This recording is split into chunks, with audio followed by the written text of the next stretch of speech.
está la presentación, estamos todo bien. Ya, bueno, muy interesante la presentación de Alejandro, porque la verdad es que nos permite mostrar ambas dimensiones, una parte más conceptual y otra parte que tiene que ver con estas entrevistas que como él explica al principio, es muy importante entender lo valioso que es ese tipo de ejercicio y el enorme trabajo. En la entrevista normalmente uno, mientras menos haga, y literalmente mientras menos inteligente parezca para el entrevistado, es mejor. Pero todo lo anterior y todo lo posterior requiere un nivel de detalle, un nivel de trabajo muy grande, y un nivel de comprensión de las estructuras de poder del entrevistado, cuando uno entrevista a alguien que tiene poder, para comprender cómo va a ser posible que te dé la entrevista. Si es el que le gusta que tú te sientes en frente de su escritorio por 4 horas, 5 horas, y entonces dice, hizo los méritos, o es todo lo contrario. Un Sebastián Piñera, si tú te muestras sometido a su poder, a él ya no le interesa, por ejemplo, ser entrevistado. Lo que le interesa es que tú te portes desafiante con él, que le plantees una disputa. Entonces, entender hay que ser capaz de tener hay que desarrollar unas habilidades hasta de semblanteo, de comprender qué es lo que quiere o lo que no quiere, que justamente puede ser lo que a ti te sirve, para que surja la entrevista y que la entrevista después fluya, como dice Alejandro, respecto a las condiciones que son muy de detalle. Hay toda una ingeniería de detalle en eso que es bien interesante. Entonces, la combinación de los elementos conceptuales que Alejandro puso sobre la mesa, más estas experiencias de las entrevistas que son muy potentes. Yo me leí la tesis de Alejandro y las entrevistas y todo eso, y es realmente, de hecho, en algunas de mis presentaciones he usado citas de esas entrevistas, porque son realmente excelentes. Vamos a ir ahora a la segunda parte que tenía preparada para hoy, que eh, empieza a entrar entonces en la parte relacionada ya directamente con Chile. Vamos a seguir siempre revisitando elementos conceptuales, pero estamos ya trabajando la dimensión chilena de esta situación. Y partimos con una observación que a mi juicio es bien relevante. Eh, la postdictadura chilena está marcada por un proyecto, que es la construcción de un pacto que podemos denominar transicional, es decir, es el pacto que surge para llevar a cabo la transición. Ese es su objetivo administrativo, administrar la transición política. Eh, pero que no pretende ser, y aquí la contradicción permanente de este pacto, no pretende ser transitorio desde el punto de vista del grupo. Es decir, ese grupo consideraba que tenían que administrar esto también para cuando terminara la transición, pero la transición tenía que terminarse sola. Y como no se terminaba sola, entonces no se terminaba. No había un acto político de terminarla. Que se quería eventualmente tener algún símbolo que la terminase. Lagos lo buscó con la firma de la Constitución, que solo lo hizo peor con eso, y él lo reconoce finalmente después. Lo intentó hacer a través de la apertura de la puerta de Morandé 80, tampoco alcanzó, no dio, porque era una cosa muy de los sectores de élite, que comprendían qué significaba abrir la puerta de Morandé 80.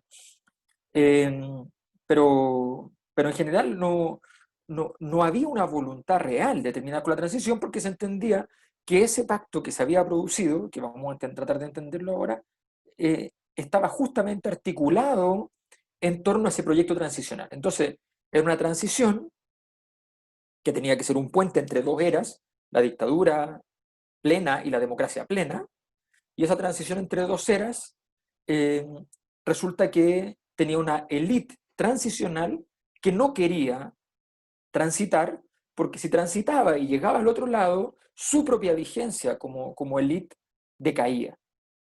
En esto, nuevamente, efectivamente, el repertorio conceptual de Pierre Bourdieu es un repertorio muy útil para entender investigativamente los fenómenos, además. Es sorprendente en ese sentido.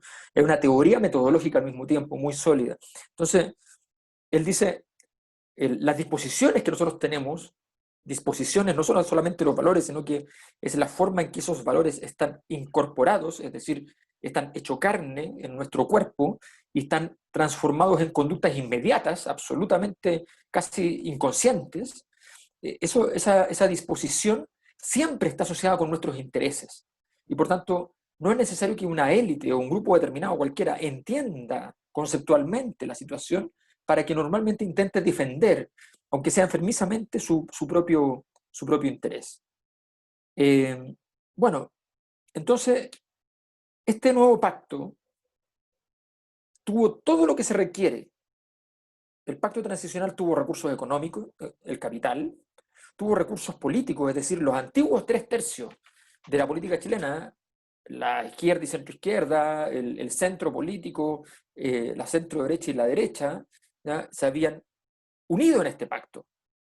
2/3 se habían unido, la izquierda y el centro se habían unido en un pacto que excluía solamente al Partido Comunista, pero el Partido Socialista hasta la DC estaban unidos, y por otro lado la derecha, que era el otro tercio en el fondo, crecía un poco y se transformaba en algo más que un tercio, desde Pinochet se transformó en algo más que un tercio, su 43%, y por tanto pasamos a una relación de 6-4, más o menos, y, y en ese contexto los recursos políticos estaban todos puestos en el mismo proyecto. No es que la izquierda y el centro estaban en otra cosa. Eh, la fórmula política tenía los elementos fundamentales de esta fórmula política en el concepto de transición y la idea de crecimiento con igualdad. Estas dos elementos eran la fórmula política, por esto se agregaban los intereses. La hegemonía, o sea, ¿cuál era el discurso hegemónico fundamental de todo este proceso? El emprendimiento, la idea del emprendimiento y el consumo como fiesta, como acceso a bienes, como desarrollo, como modernización. Los chilenos empezamos a pensar que tener más autos era ser más moderno, que tener teléfono era ser más moderno.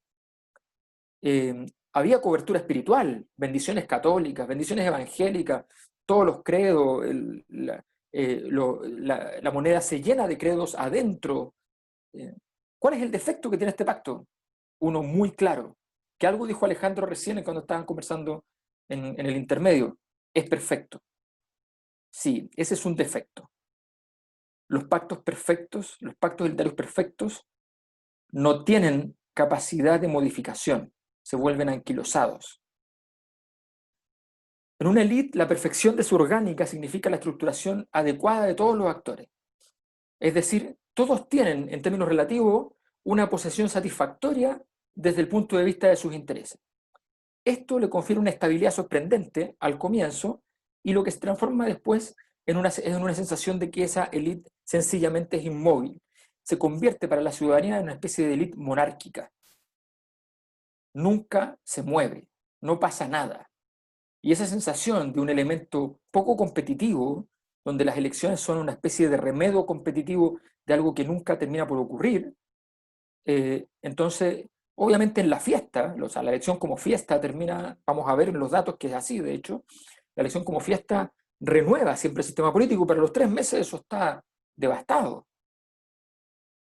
Entonces, ese es el problema es que la perfección de un pacto le quita un contenido capaz de relacionarse socialmente.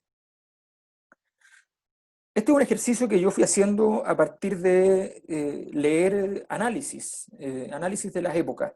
Para los de la década de los 80, yo usé un libro, bueno, en ese momento no estaba publicado, se publicó recientemente, pero yo conocía el documento completo en su original. Eh, Resulta que Rodrigo Baño, que es un profesor es un abogado y sociólogo, profesor de la Universidad de Chile, además un gran amigo y de quien me siento en deuda en términos intelectuales de manera clara y ostensible, eh, aunque no lo hago responsable de mis osadías, digamos, porque su estilo es más prudente. Él hizo un ejercicio súper interesante durante 10 años exactos, 80 al 90. Escribió desde el 80 al 90 un análisis mensual de coyuntura. Y eso está todo recopilado en un libro que se llama Y va a caer, que es un libro que está publicado por LOM hace 2 o 3 años recién, eh, donde están recopilados entonces en 2 tomos estas 1200 páginas, ¿ya?, de los análisis mes por mes desde el año 1980 al 1990.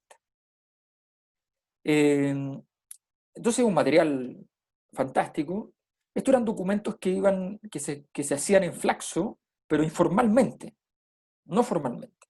El equipo que estaba en Flaxo, Enzo Faleto, Julieta Kirwood, Rodrigo Baño, José Joaquín Brunner, el de aquellos tiempos, ¿ya? Eh, a veces, menos veces, en todo caso, Tironi, qué sé yo, participaban en este tipo de conversaciones, y a partir de estas conversaciones Baño escribía un informe. Y ese informe se, se imprimía, que es un decir, se mecanografiaba, y después se le sacaban copias eh, con técnicas lo más económicas posible, y se distribuía mucho en las parroquias, en poblaciones y en el mundo académico a quien le interesase, qué sé yo. Bueno, esto, eh, Brunner tuvo el tino de juntarlo todo esto en su momento y se lo regaló a Baño, si no Baño no lo habría guardado, porque no guarda esas cosas. Y, y entonces tenía todo, y yo tuve la ocasión de leerlo hace un par de años atrás ya.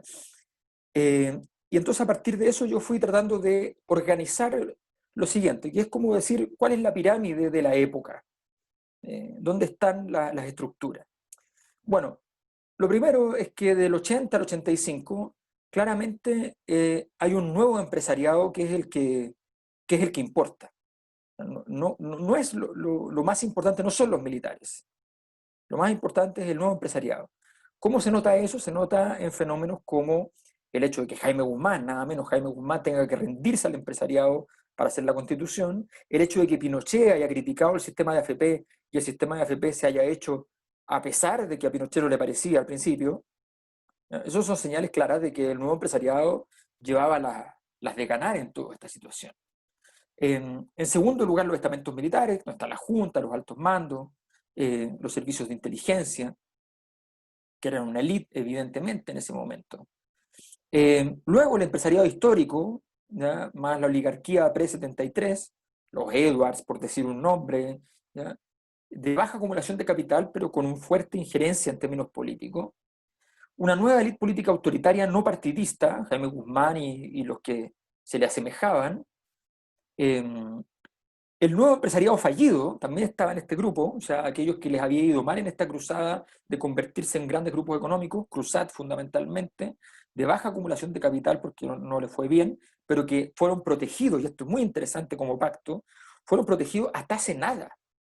Hasta hace nada. O sea, el grupo Cruzat hasta hace poco tenía todavía un método de pago por internet digital, en el cual muchas veces recaudaba y ni siquiera le pasaba plata a las empresas, y las empresas no lo denunciaban nunca. O sea, recaudaba de las tarjetas de crédito a través de este método de pago y no mandaba los pagos correspondientes, o no todos los pagos a las empresas que les correspondía el pago. Y nadie se metía con Cruzat porque se le entendía que era el primero que se había metido y había abierto camino, ¿ya? Es como el auto que va a adelantar, que está al camión. El primer auto siempre tiene menos probabilidades de adelantar. Entonces ellos entendían que había que agradecerle esta tarea titánica de haber sido los primeros que fue con todo a armar este proyecto. Los medios de comunicación asociados a la dictadura y las congregaciones católicas de élite. Era la blanda de la dictadura al final de la élite y el partidismo de derecha, los Harpa, los Alaman. Ojo, en la época hay una gran discusión entre los duros y los blandos. Mucha gente creerá que Harpa, por ejemplo, era parte de los duros, y Harpa era parte de los blandos. Los duros no tenían política, solo habían militares allí. Entonces, y habían militares blandos también. Y los blandos no necesariamente eran tan blandos, hay que tener claro también. Pero esas son dos alas que se configuran efectivamente en esa. Y esos grupos están dentro de la élite, pero no son los más importantes. y los estamentos académicos afines al nuevo modelo, en economía y derecho fundamentalmente. Esta es la estructuración que en la lectura de los textos de este periodo voy detectando en el fondo.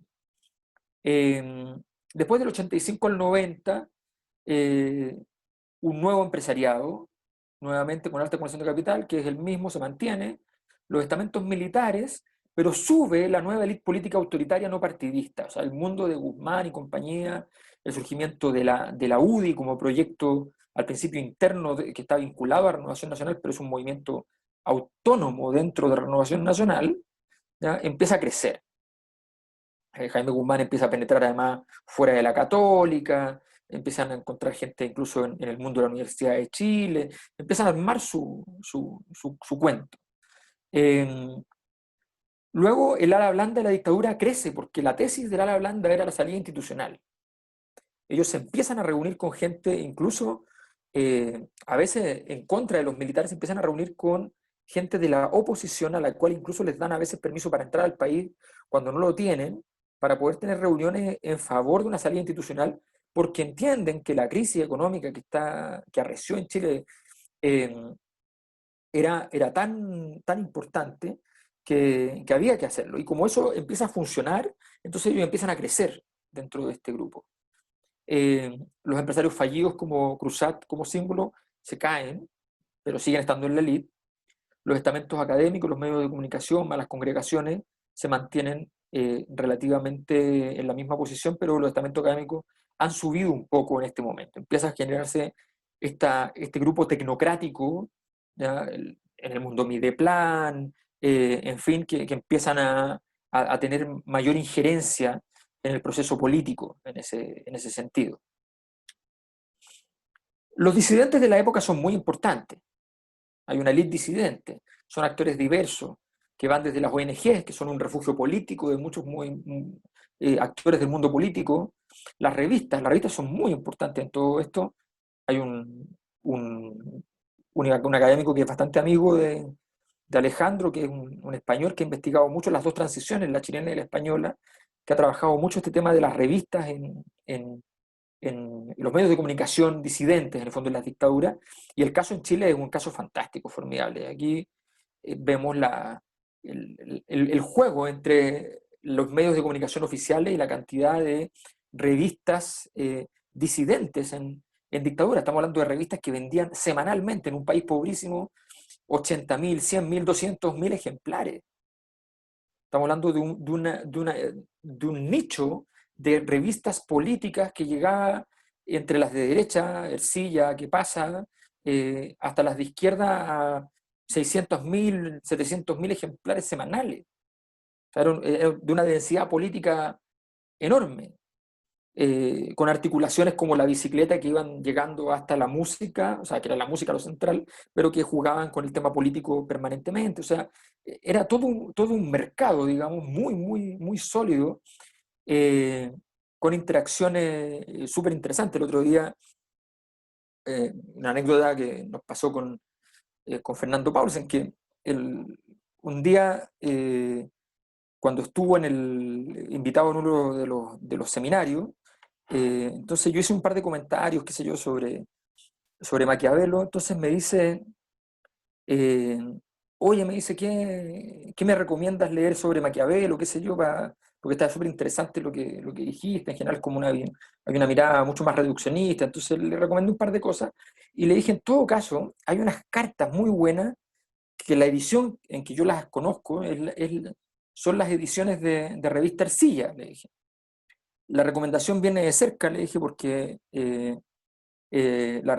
mi papá era el director de revista Ercilla cuando se empezaron a repartir esos libros, le dije, pero es verdad que efectivamente ese viene con unas cartas muy buenas de Maquiavelo y con los comentarios, que es una edición clásica, los comentarios de Napoleón al príncipe Maquiavelo. Entonces le recomendé eso.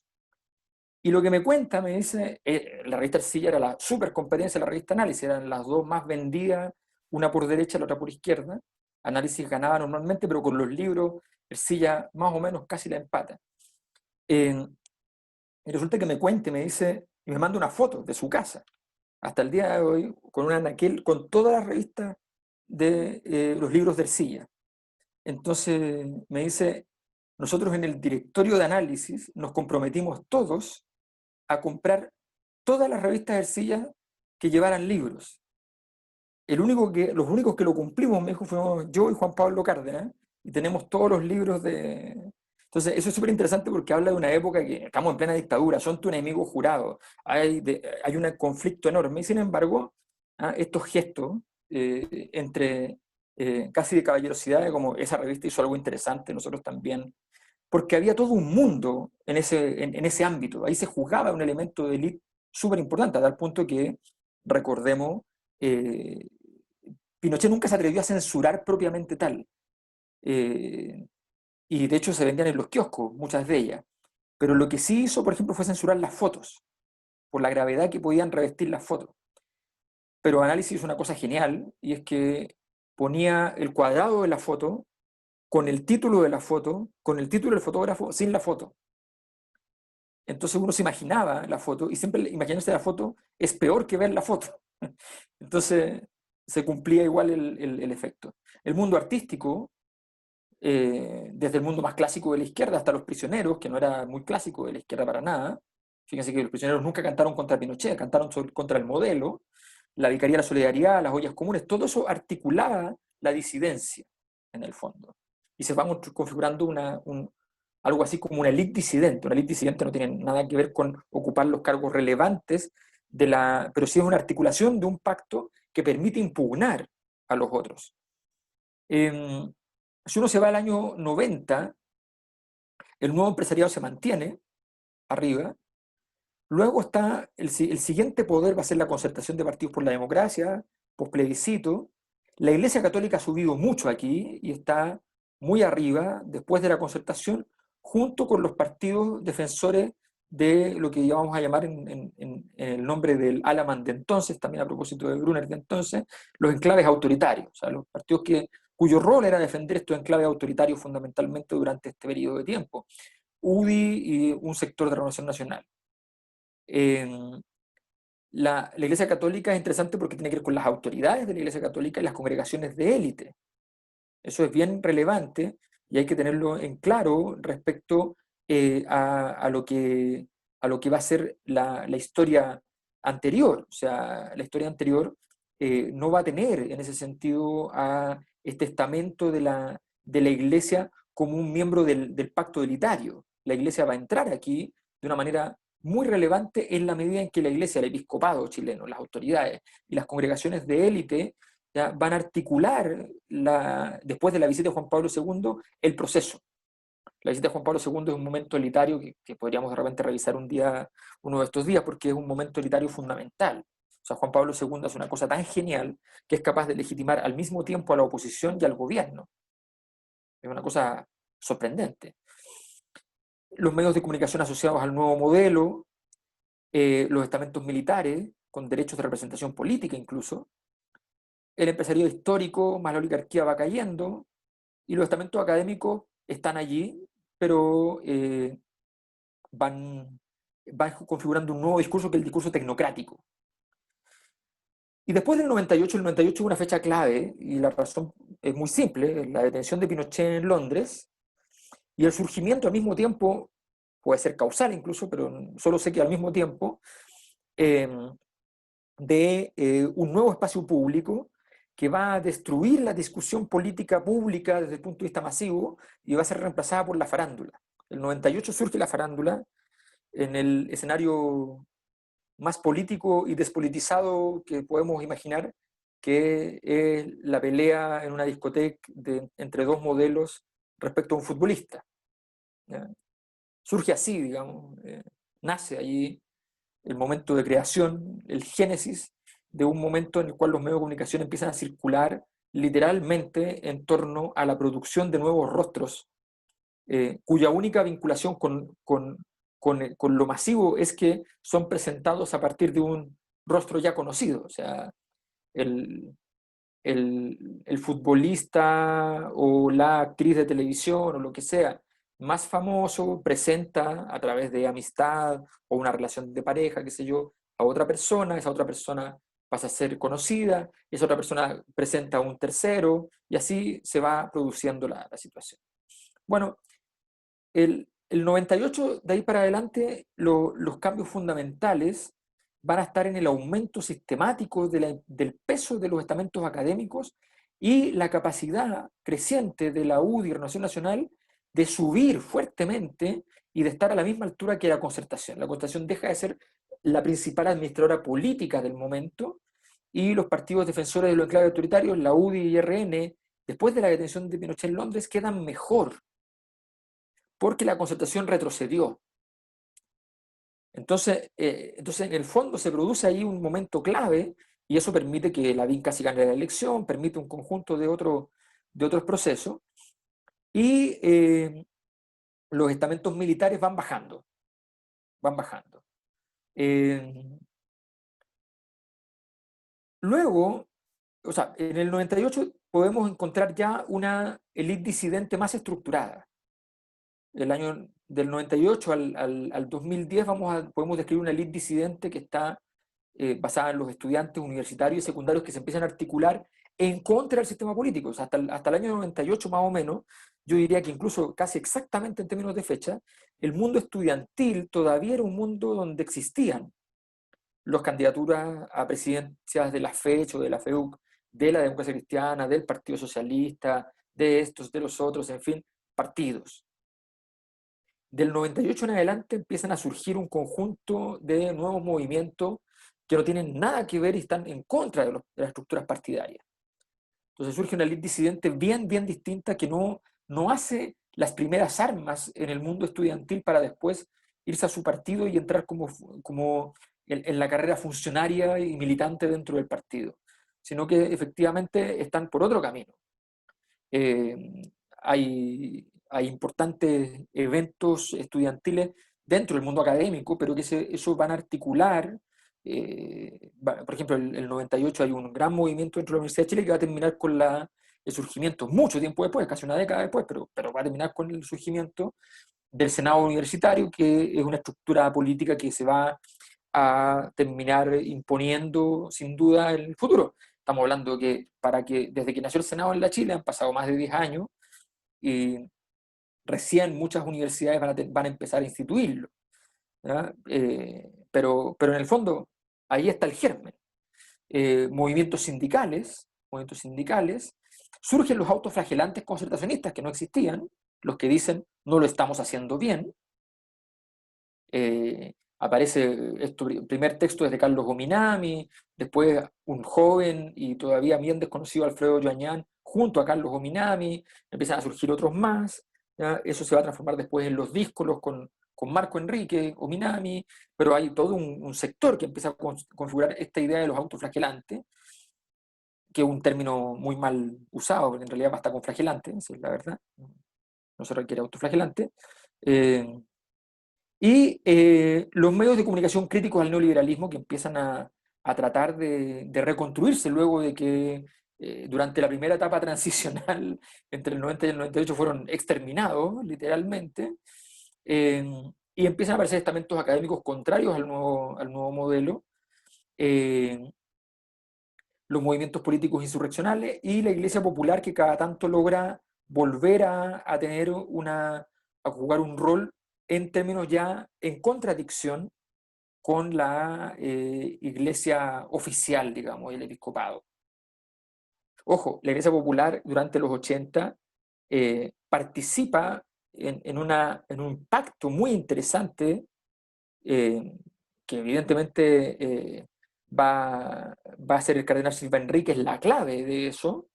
El pacto fundamental con Silva Enríquez es súper importante porque Silva Enríquez logra mantener al Vaticano duro, ¿ya? De hecho, tiene pacto con el padre Asbun, ¿ya? O sea, tiene el mundo Juan Pablo II, la derecha religiosa, digamos, del catolicismo, lo tiene amarrado para que no haya problema para poder sostener la vicaría en el fondo.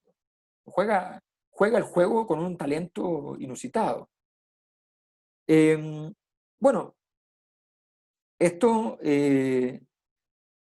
va a construir entonces un proceso político donde nos encontramos con las grandes empresas manteniéndose arriba, pero ahora, además, desde el 98, con organizaciones empresariales fuertes, muy fuertes, no solamente con grandes empresarios.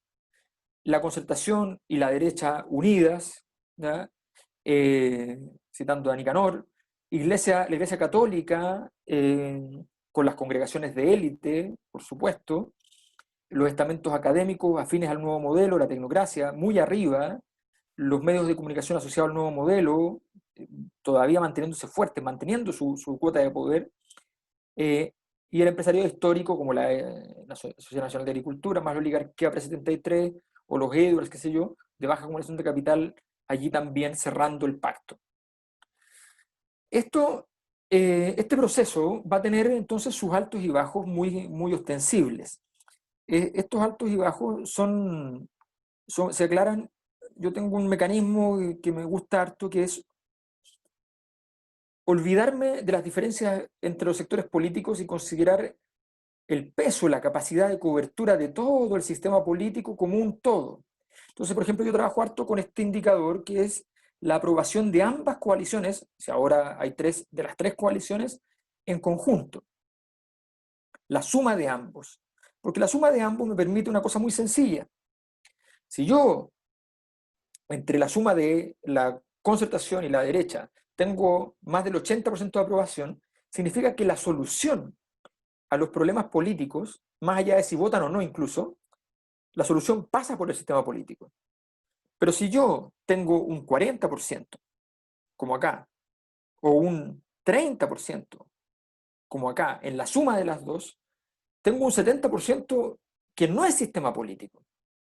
Entonces no hay soluciones dentro de esto.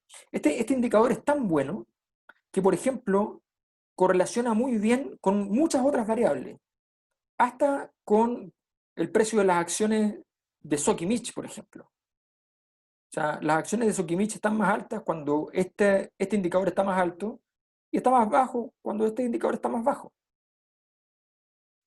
La evasión del Transantiago es más alta cuando esto está más bajo, y es más baja cuando esto está más alto. Entonces, es un súper buen indicador para entender cómo el sistema político tiene capacidad de respuesta o no. A mi juicio, desde 2015 en adelante, es decir, que desde que fracasa el proyecto de reforma dentro del orden conducido por Bachelet con la nueva mayoría, esta estructura de pacto elitario está en disolución concreta.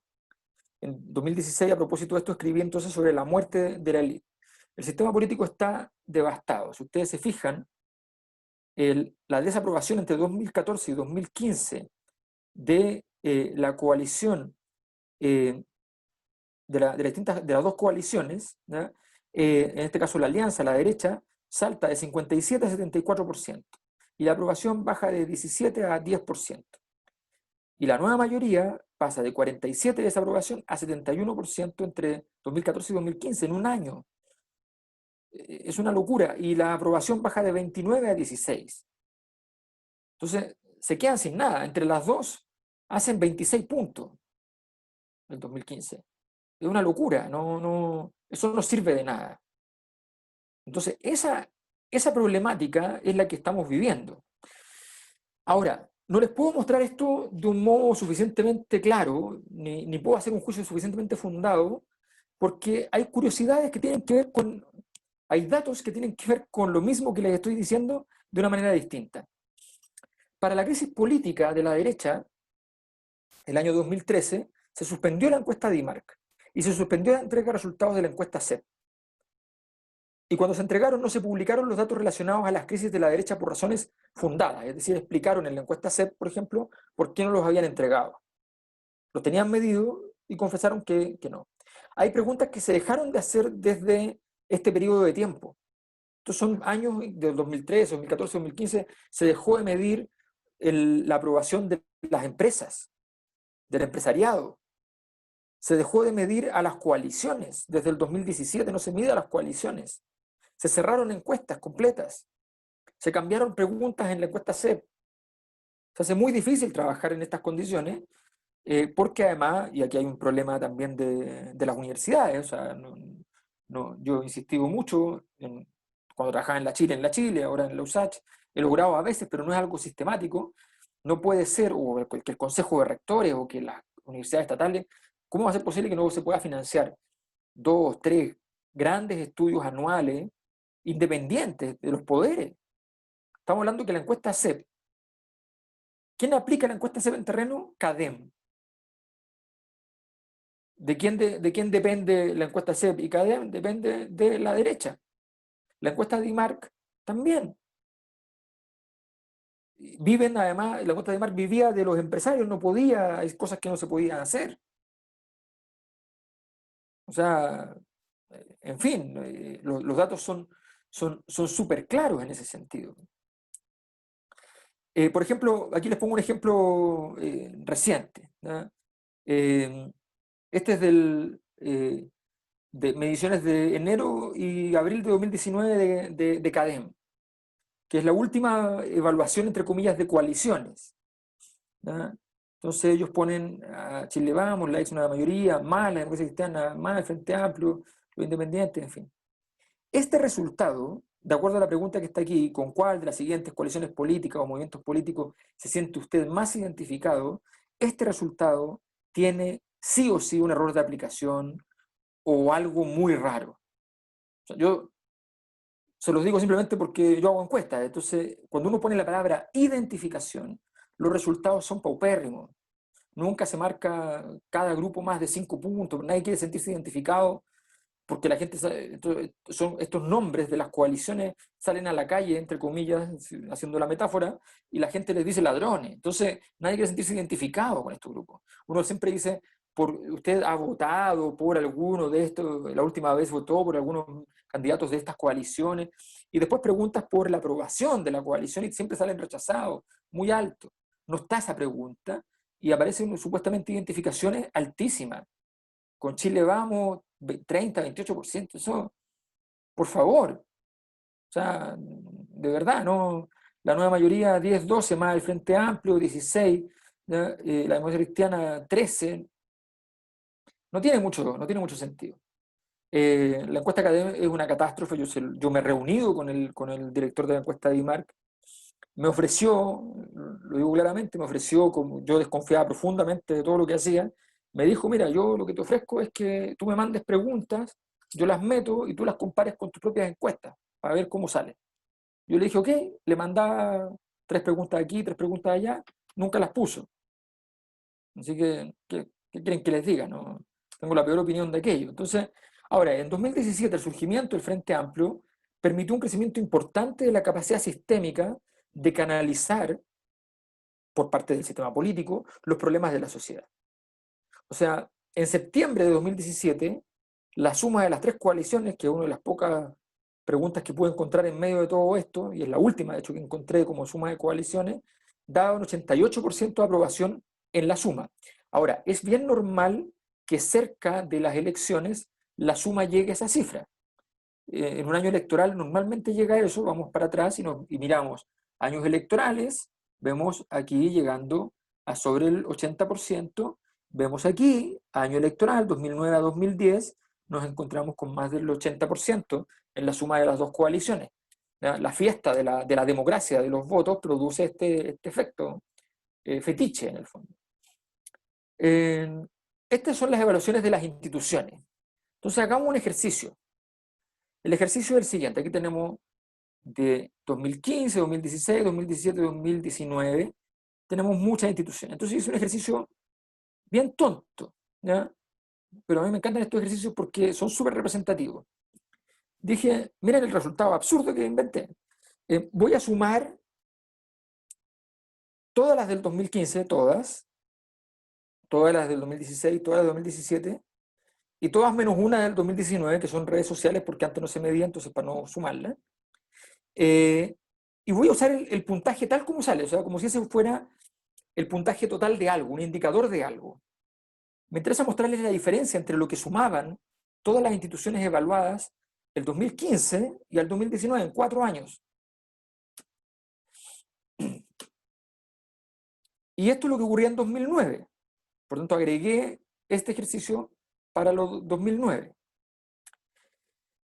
Bien, la suma del apruebo de instituciones del 2015 obtiene una cifra cercana sobre los 400 puntos, y la suma del apruebo de instituciones en 2019, y aquí me equivoqué en escribirlo porque dice 26, pero es 46%. La suma del apruebo de instituciones en 2019 es solo un 46% de lo que pesaban en 2015, o sea, menos de la mitad en 4 años. Cuando ya habían caído, porque si miramos las 5 instituciones mejor evaluadas del 2009, 2015, 2019, la evolución es esta. O sea, estamos viendo una caída que va desde acá hasta acá. Estamos hablando de ya claramente casi un tercio la caída desde 2009 a 2019 en 10 años. Esta inercia es súper importante, o sea, esta no inercia, esta incapacidad de producir una inercia alrededor de la institucionalidad, porque debilita el camino clásico de arribo al poder, que es lo que le explicaba al principio. El camino típico de las élites es uno, pero las instituciones, por otro lado, son los que canalizan las estructuraciones de poder. Y miren el mero dibujo. Este mero dibujo es súper interesante para comprender lo que pasa. Fíjense lo que pasaba desde 2010 hasta 2020 con la aprobación y reprobación de personajes políticos. Miren, hace 10 años lo que pesaba Bachelet, lo que pesaban todos los políticos. Miren, el verde es poderoso, el rojito es débil, aquí se empieza a poner fuerte recién acá, y aquí, miren, este azul es modestísimo. El más alto de ahora, la vi en 37 puntos contra 86 de Bachelet. O sea, la diferencia es una cosa brutal. Y los rechazos, o sea, estamos hablando de rechazos que son casi del tamaño de la aprobación por parte de los que les va bien, y la mayor parte de los que les va bien tienen más rechazo que aprobación. O sea, perdón, pero ya el segundo tiene más rechazo que aprobación. Esas son todas incapacidades del sistema político que están ocurriendo. ¿Qué hay de esto entonces? ¿Qué hay de esta estructura? Lo que podemos decir es que eh, toda vamos a marcarlo con el puntero, toda esta estructura de poder tiene a varios actores que ya, en rojo, los que ya sencillamente no tienen el peso dentro de la estructura de la élite, no tienen el peso orgánico.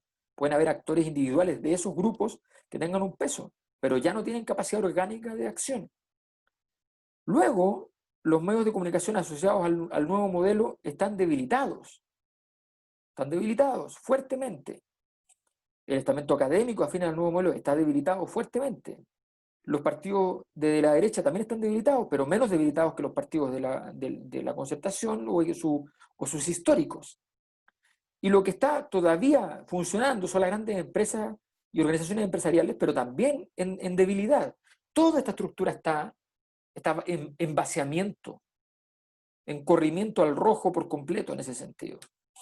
Y entonces, por eso que yo le pedí a la persona que hace ilustraciones con que hemos trabajado varias veces, que hiciera un dibujo, un funeral para la portada del libro del 2016, donde están todos los miembros de la élite juntos. Allá atrás está Michelle Bachelet sosteniendo un cuadro que tiene este mismo dibujo, ¿ya? Eh, Está ahí el Choclo Délano, ¿ya? Enrique Correa, ¿ya? Caradima, están Ponce Lerú con Luxich. Ponce Lerú está entregando igual ofrendas florales que son boletas, ¿ya? Huócar, Longueira, Vigi, Novoa, Frey, Larraín, en fin, Jaime Guzmán obviamente y Pinochet muerto pero todavía con capacidad de acción, y Elwin convertido en un cuadro también enterrado, los que están enterrados en el fondo. Esta obra lo que pretende es decir, miren, estamos viviendo el funeral de esta élite, pero al no haber otra, las élites muertas siguen funcionando. Y eso es lo que hay que aprender a entender. Las élites muertas siguen funcionando porque, como bien dicen los, los viejos analistas políticos, los muertos en política se han visto cargando adobes. y por tanto no se puede confiar en esa muerte. Bien, Darío, te entrego el mando, puntualmente.